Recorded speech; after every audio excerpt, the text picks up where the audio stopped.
This is Ghost of Tsushima. We're here on PlayStation 5 taking a look at the director's cut of the game. So this is a brand new version for some and also an upgrade for others. And we'll talk about that a little bit more further on. So to start, what we're getting here on PS5 are two options. We're getting a 4K checkerboard, and which is like an image reconstruction of the native 4K, but it's not quite native 4K, if that makes sense. And we're getting an 1800p mode. So that's resolution versus performance. Both are 60 FPS, both HDR, but resolution's on by default, and I think that's the only one you need.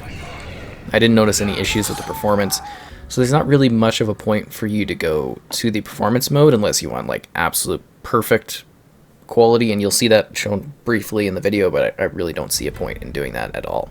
So this is a native version of the game on PS5. It's not the backwards compatible one that we saw prior, which was, frame rate improved.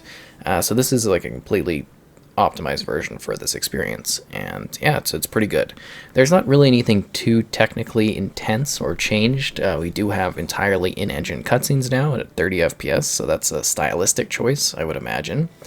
And with that, it does have a really neat visual aesthetic and a cool style to it. So the entire game has been cleaned up, has been upgraded, whether you're playing the initial campaign or the new Iki Island kind of DLC content. We're going to be talking about both. We're kind of focusing on what's different here, and we'll also chat about the general game because this is a review of like the director's cut, which is technically a re-release kind of. It's just a bit odd, but anyways. So what we're getting here is like really fast loading times, which is fantastic. Like, it is super quick. It's so cool. And we're getting a 5-hour sort of extra story content that we're working through, and then I think about a few hours after that of like side missions or extra objectives or exploration type things.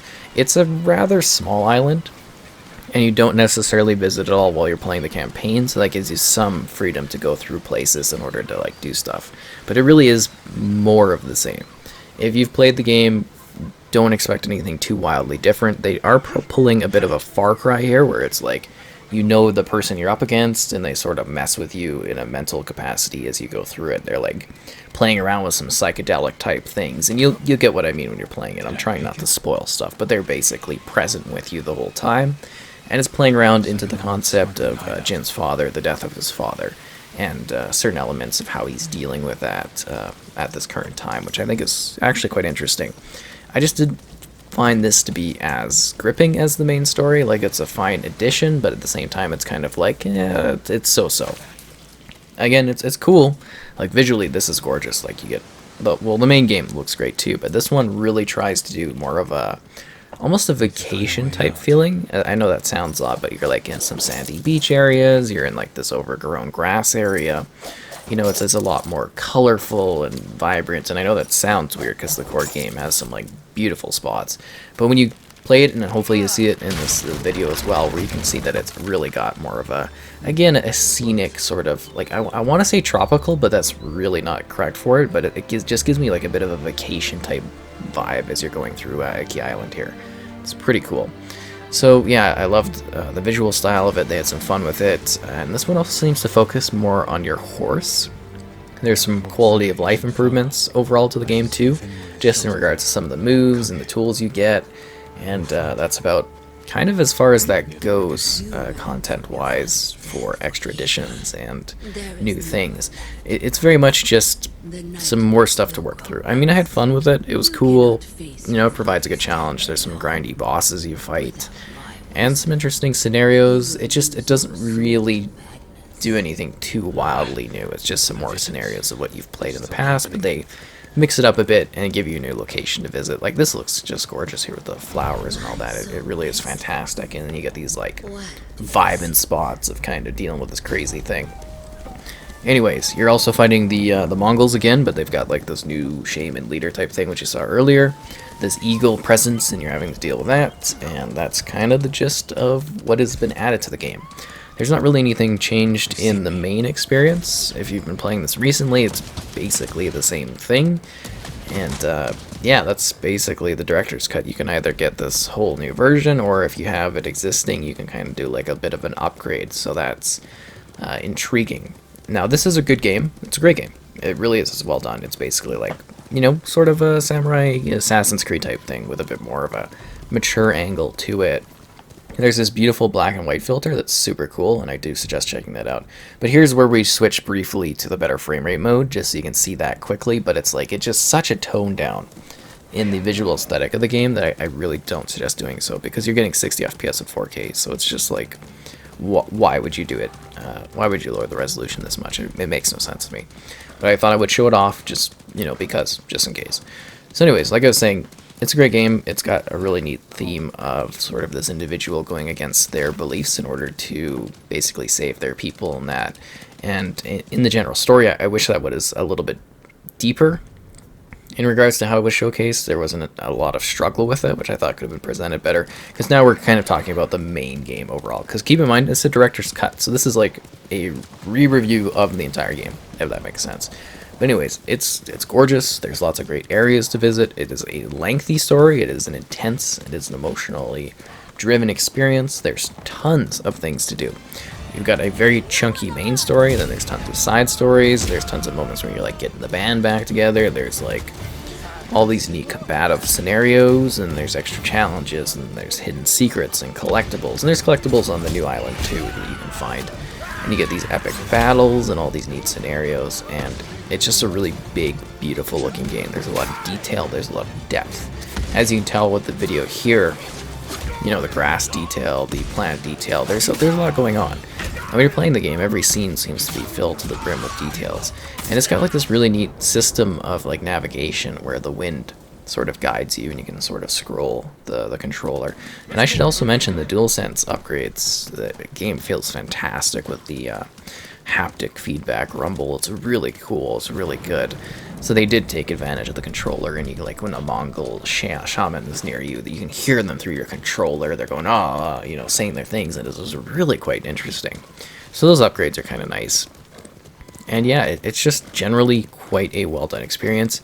It does have quite a bit of an edge of challenge to it. I hear from some people that they don't think it's very challenging, but I definitely do think this game is quite challenging. So keep that in mind if you need difficulty options. But they have also done, like I mentioned, quality of life things to some of the controls, like lock-on and stuff, so that's kind of cool if you're into that aspect of it. But the game's really got a neat combat system where you get better tools as you progress, so it becomes a little bit easier, but you get different things like a bow, or you get some distraction weapons, or a grenade of sorts, like a black powder grenade. Or another kunai you can kind of throw, and you know, those help you. And then you've got different stances. So it's like your one stance is good against shields, another stance is good against spears, you know, different enemies you have to fight.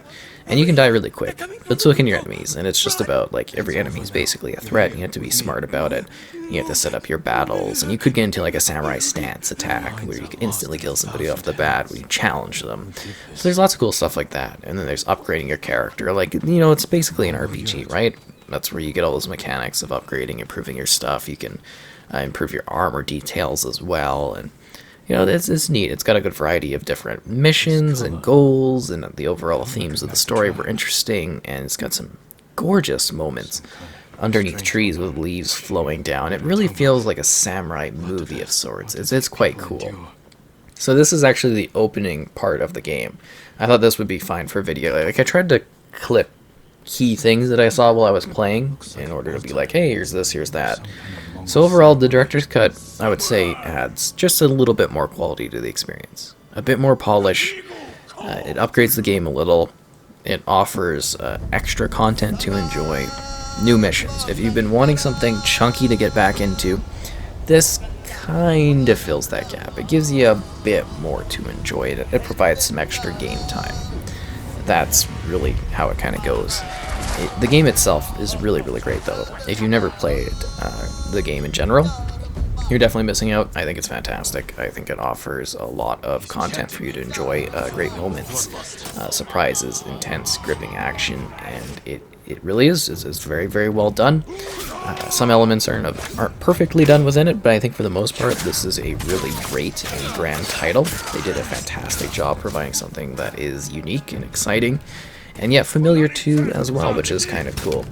And it just basically this version improves upon it.